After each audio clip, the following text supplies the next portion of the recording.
gusto mo raw isama sila nanay mo. Mga kahit ka naman sa akin. Pwede sumunod na araw tayo doon, Lunes. Coding mo ng Lunes ah. Kung talagang, ang inaano ni tita, ayaw nga ni tita, nagpupumilit ng si Fred, tsaka si Manang. Sabi ni Manang, minsan lang naman tayo magdagat kita eh. Ang gusto nga ni tita, magdagat, isa Subic na lang, mas malapit na. Fred, tita kasi maganda doon eh, ganun. Tapos sabi ko, oo nga, kung ano, mag-overnight tayo doon, may matutulugan tayong pamilya doon. Sabi ko, tatawagan ko lang, advice ko na lang. Sabi naman ni tita, bakit mang-istorbo ka pa doon? Ikaw ang hilig mo mang-istorbo, ganun. Sabi ko, hindi, pang ano lang, kasi ngayon, nag-usap sila, ang alis daw dito, katulad ng alis nila Manang, gabi daw. Tapos para dating daw doon, madaling alas 5 o alas 6. Oh. Ngayon, pag nakuha ni Fred yung sasakyan, baka dadali na yung sasakyan niya, sasama yung si Tito Nuno, siya na magdadrive. Ha? Pag nakuha nga ditong this week, kasi ngayong week daw siya pinapapunta eh. Oh, para break-in na din. Sabi ko, ay, hindi kailangan mo, Fred, na may kasamang mayroong, sabi niya, ay, nga pala no. Kasi yung pumunta sila doon, Ford, ano raw eh, ewan ko kung anong sasakyan dala nila, Fortuner o ano, siya doon nag-drive sa NLEX. Pagdating daw dun sa sa may Bataan, nung bungad ng Bataan, Hermosa, yung bungad, nagpalit na sila. Ay, hanggang dun nga eh, siya nga raw nag-drive, yung mahaba na yun eh.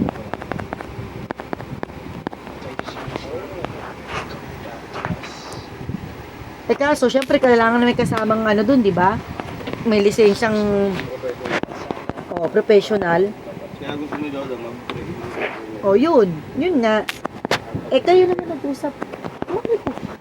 Ano kung pakilaman sila, basta gastos nila. Maglabas man tayo dun, baka pang sarili lang din natin gastos. Nag-iwan na si tita ng pera dyan, pambili ng pagkain. Dahil biyernes ang uwi ni tita dito, biyernes ng gabi.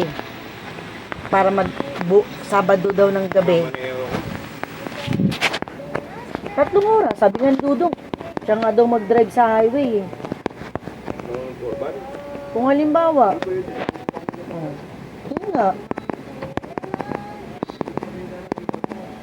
Sabi ko nga sa kanya, kung dadali niya yung sasakyan, sama niya si Tito Nuno. Diba? Anong ilaw? Hindi ko pala nabilan niya. Alam mo, wala ka namang natirang itirang.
Walang pasulong.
Job, kinausap mo si tita ulit tungkol sa bagay na yon.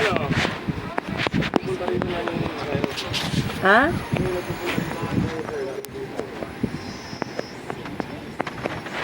Si ano yon, yung sa panty. Dala mo pa kinuha yan. Parang nung bago tayo lumipat dito. Ba't ginaganyan mo ko? Ayun. Sabi niya. Sinabi mo kay tita yung plano mo. O ano sabi niya?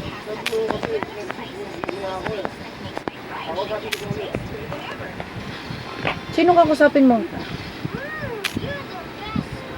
Paano kasi? Ang mangyayari kasi? Oo. Bali, ilang days na ako dito. Kailangan kong biyahe ng UB. Alternate na kami ni tatay. Tapos sabi ni tita yung ano daw yung biyahe mo daw dun sa Maine, di nga daw niya alam kung babiyahe mo kasi ganun din yun eh. Pagbaba dito, aalis ulit mo na ng probinsya yun. Ngayon ko kumuha ako. Lagay ko sa kanya. Sabi ko pagkagaling mo putol, kaya po pwede. Nakakaya rin. Yung sabi nga sa akin, ayaw ng gagawin. Kape yun, sinabili ko biyahe. Kaya nung malaman na uuwi na ako ng motor. Sandali lang. Dapat kasi kinausap mo na si... Kasi itong mga to, sarado na yung usapan na itong mga to eh. Eh, paano sila nanay? Ha? Paano sila nanay dun sa kabila? Oh, kaya nga pwede tayo after a week pumunta dun. Bubundutan ko na.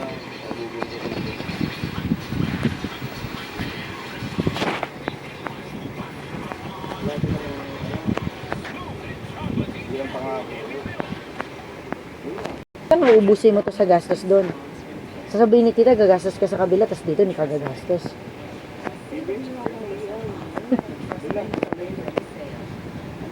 Ako hindi nga ako nag-ano na, ito nga. Kasi nga alam ni tita, pambayad. Ano sabi ni tita? Bayaran lahat ng utang. Oh. May utang kayo dito pambayad ng ilaw tsaka tubig. Oh. Kaya nga sabi ko kay Fred, sabi ko kay Fred, hindi ako makakabayad sa'yo yun kung ano bang sasagutin ni kuya mo yung yung sasakyan. 500. Tapos yung Ano 500? Yung tubig pa. 600 yung tubig. Hati mo 600 na yun. 800 ang pabayaran. 500 siya kasi ako. 500 tsaka 600. Bakit pabayaran mo na tubig? Oo, 900 yung tubig eh. 200 lang sila dati.